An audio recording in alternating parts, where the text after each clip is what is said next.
এত সুন্দর জান্নাত আমাদের জন্য প্রস্তুত করে রেখেছে কে? তো আসেন আমরা সবাই মিলে ওই জান্নাতের ভেতরে একটু ঢুকি। ঢুকবেন? সাহস হয়? আমরা যখন কোনো শপিং মলে ঢুকি কি দিয়ে ঢুকি? গেট দিয়ে ঢুকি। জান্নাতেরও গেট আছে না নাই? কয়টা? মাশাআল্লাহ, 8টা। ইন্নালিল জান্নাতি সামানিয়াতু আবওয়াব। জান্নাতের দরজা মোট 8টা। কয়টা? বিশ্বনবী সাহাবাদেরকে ওয়াজ করতেছেন, শোনো শোনো, জান্নাতের মোট দরজা 8টা। তোমাদের মধ্যকার এমন একজন সাহাবা আছে, সেদিন জান্নাতের 8টা দরজাই তাকে ডাকবে যে আপনি আমার দরজা দিয়ে প্রবেশ করেন।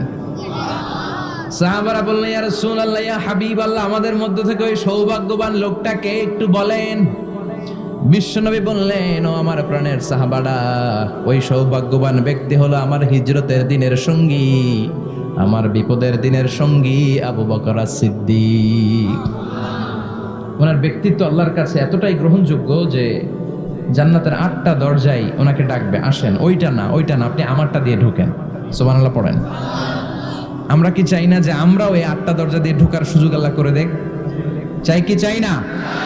এজন্য বিশ্বনবী বললেন, শোনো শোনো, প্রতিদিন নামাজের আগে যে তোমরা ওযু করো, এই ওযুর পরে কেউ যদি পড়ে আশহাদু আল্লা ইলাহা ইল্লাল্লাহ ওয়া আশহাদু আন্না মুহাম্মাদান আবদুল্লাহি ওয়া রাসূলুহু, ওযুর পরে এই দোয়াটা প্রতিদিন যে পড়বে, কিয়ামতের দিন 8টা জান্নাতের যে কোনো দরজা দিয়ে ঢোকার অনুমতি ওই বান্দাকে আল্লাহ দিয়ে দিবে।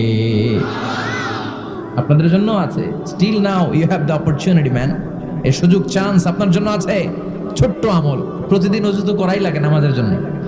এই ওযুর পরে এই শাহাদাতের বাক্যটা পাঠ করলে 8টা দরজা দিয়ে ঢোকার অনুমতি আপনাকে দিবে কে? বুখারীর বর্ণনায় বিশ্বনবী বললেন, ইন্নালিল জান্নাতি সামানিয়াতু আবওয়াব।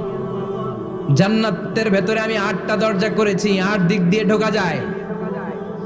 মিনহা বাবুন ইসাম্মা আর-রায়্যান।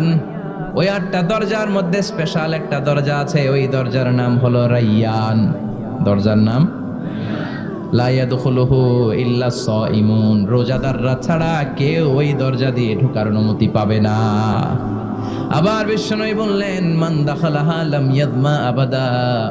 একবার রায়্যান দরজা দিয়ে ঢোকার অনুমতি যে পাবে, চিরকালের জন্য তার গলার তৃষ্ণা মিটে যাবে।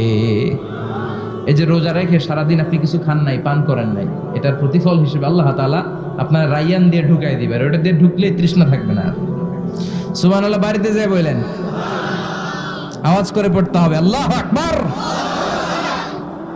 এখন এই দরজা দিয়ে যে আমরা ঢুকবো, এই দরজার সাইজ কত বড় একটু শোনার দরকার আছে না নাই? আমাদের ঘরের যে দরজাগুলো কত বড় size? 4 feet 3 feet, 4 feet 6 feet. আর আলিশান বাড়ি হইলে ওইটার কত হবে? 6 ফিট 8 ফিট, 6 ফিট 9 ফিট, এরকম হবে। তো জান্নাতের দরজাও তো এরকম 8-10 ফিটই তো হবে। কথা বলেন। বিশ্বনবী বললেন, ইন্নাল মিসরাআইন মিন মাসারি'আল জান্নাহ মা বাইনা মাক্কাহ ওয়া হাজার। মক্কা হচ্ছে সৌদির একটা শহর, আর হাজার হচ্ছে বাহরাইন, একটা দেশ আছে না, যে দেশের রাজধানী হচ্ছে মানামা। এই বাহরাইনের আরেকটা শহর হচ্ছে হাজার। এই মক্কা থেকে, সৌদি আরব থেকে বাহরাইন যত দূর, বিশ্বনবী বললেন জান্নাতের দরজাটা হবে ঠিক তত দূর। সেই হিসাবে কয়েকশো কোটি জান্নাতে এক ধাক্কায় ঢুকবে। কয়েকশো কোটি এক ধাক্কায় ঢুকে যাবে। আল্লাহু আকবার। এই জান্নাতের ভেতরে আল্লাহ চমৎকার কিছু ক্লাসিফিকেশন করে দিয়েছে। সব জায়গায় এই ক্লাস থাকে, first class, second class, third economic class, platinum class, promo class, business class, higher class, lower class, আছে না নাই? এই যে কুমিল্লা টু ঢাকা যে বাস চড়ে, বাসে ক্লাস আছে না? ফার্স্ট ক্লাসের টিকিটের দাম বেশি। সেকেন্ড মানে আমল করতে হবে, রাজি আছেন তো? 5 ওয়াক্ত সালাত জামাতের সাথে আদায় করতে হবে, রাজি আছি সবাই? 2 হাত তুলে আল্লাহর দেখান, আওয়াজ করে আল্লাহর একটা ডাক দেন, প্রাণ থেকে মন থেকে বলেন আল্লাহ। আরো জোরে আল্লাহর একটু ডাকেন, পড়েন আল্লাহ। হাত তুলে ওয়াদা করলাম, বলেন হাত তুলে ওয়াদা করলাম, জীবনে কোনোদিন নামাজ ছাড়বো না। 5 ওয়াক্ত নামাজ জামাতের সাথে আদায় করার চেষ্টা করব, তুমি তৌফিক দাও। আওয়াজ করে আল্লাহর ডাকেন, বলেন ইয়া আল্লাহ, তোমার কাছে আমরা সবাই জান্নাতুল ফেরদাউস চাই, জাহান্নামের আযাব থেকে নাজাত চাই। আমিন।